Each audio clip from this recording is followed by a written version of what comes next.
बच्चूजी, स्वागत आहे तुमचं साम टीव्हीच्या माध्यमात. तुम्ही प्रेक्षकांशी संवाद साधताय. मला सांगा की शेतकऱ्यांच्या विविध मागण्यांसाठी तुम्ही हा आंदोलन काढलेला आहे. आता तुमची भूमिका काय आहे?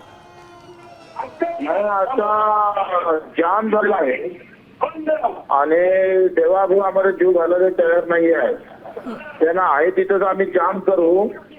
चौफेर, हैदराबाद, इंदोरा आणि याच्या बाजूनच रेल्वे आहे. रेल्वे आणि रेल्वे सुद्धा आम्ही जाम करू.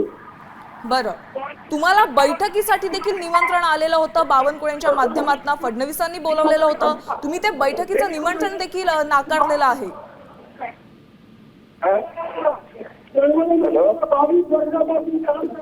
बच्चूजी, माझा आवाज तुमच्यापर्यंत पोहोचतोय का?